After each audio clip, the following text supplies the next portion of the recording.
Best health packages up to 80% discount. Tirumala Diagnostics. నమస్తే అమ్మ.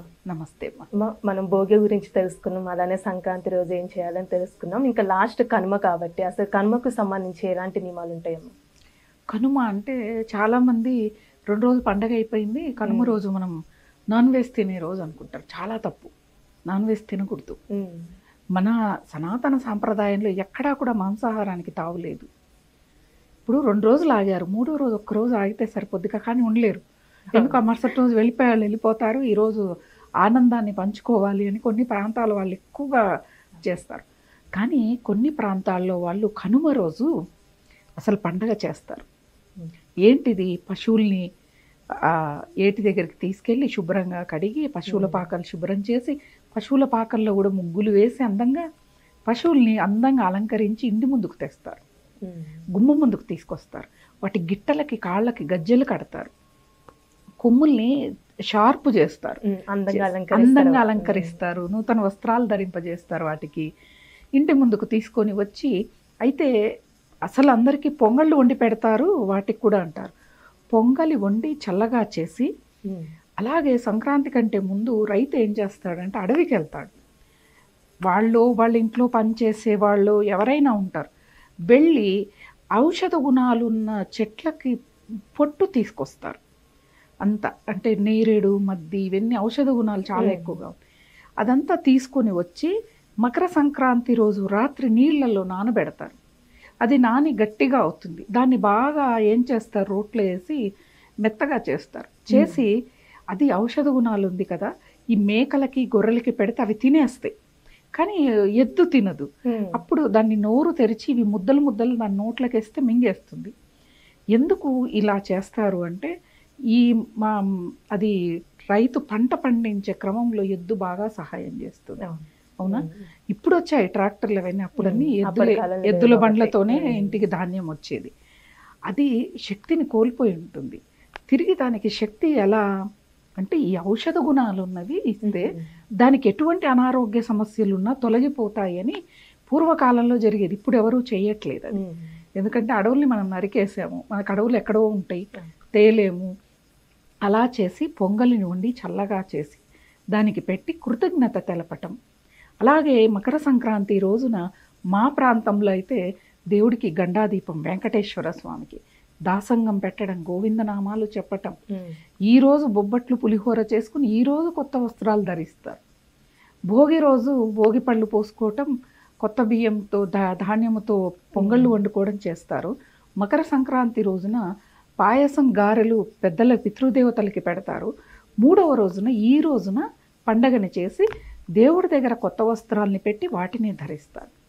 ఇదంతా ఒక ఎత్తు అయితే, సాయం సంధ్యాకాలంలో ఏం చేస్తారంటే, రంగనాథ స్వామి గుడి ఉంటే, లేదా చెన్నకేశవ స్వామి, లేకపోతే రామాలయం నుంచా, లేకపోతే కృష్ణాలయం నుంచో ఉత్సవ విగ్రహాలు ఉంటాయి కదా, ఆ విగ్రహాలకి బాగా అలంకరించి ఆ ఉన్న ఆలయం నుంచి ఒక కుందేలుని వదులుతారు.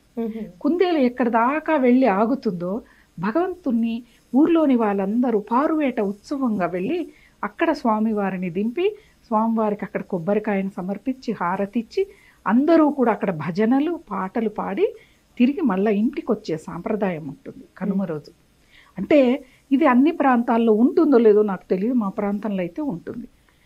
అది కనుమ చేసుకునే విధానం.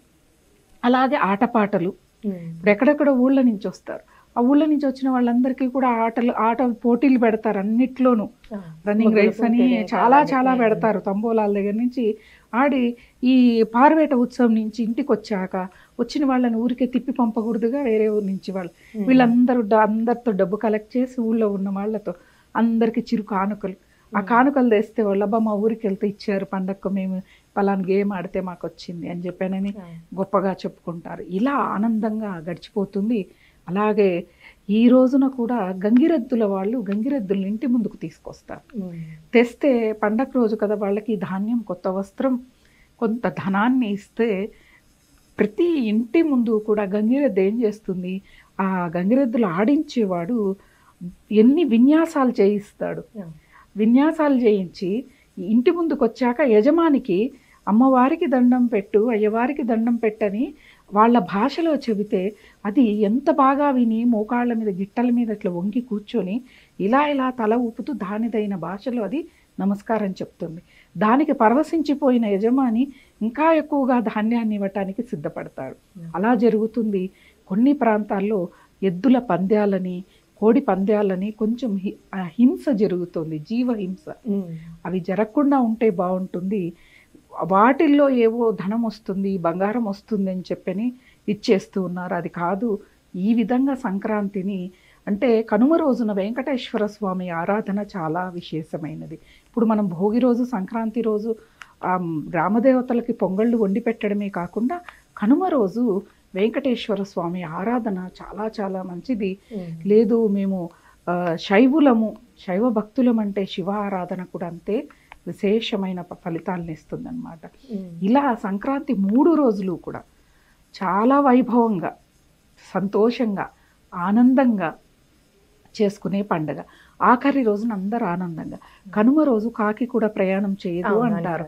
ఎందుకంటే ఈ 3 రోజులు పండగ వాతావరణంలో ఆడి పాడి తిరిగి అలిసిపోయి ప్రయాణాలు ఎందుకు చేయటం? ఈరోజు ఈ పారువేట ఉత్సవం చూసుకోండి, ఈ ఆటపాటల్లో మీరు గెలుచుకున్న కానుకలు తీసుకోండి, ఈ రోజున మేము చేసిన పిండి వంటకాలన్నీ తినండి, మరుసటి రోజు మీరు ప్రయాణం పెట్టుకోండి, మీకు మంచి జరుగుతుంది అంటే కాకి కూడా అలసిపోద్దంట. పితృదేవతలకు పెట్టి ఆహారం దానికి పెట్టి తిని అలసిపోయి కనుమ రోజు ఎక్కడికి వెళ్ళదంట. అలా మీరు కూడా ఎక్కడికి వెళ్ళొద్దు అని చెప్పి ఒక చిన్న సామెతని మనకి చెప్పి అందరు కనీసం ఆ 3 రోజులైనా కూడా మనము సమయాన్ని కేటాయించగలము అని చెప్పి ఇక్కడ ఒక అర్థం అన్నమాట. ఇలా కనుమ పండుగని కూడా చాలా ఆనందోత్సాహాలతో పల్లె వాతావరణంలో జరుపుకుంటారు. చాలా చక్కగా తెలియజేశారమ్మా. ధన్యవాదాలు.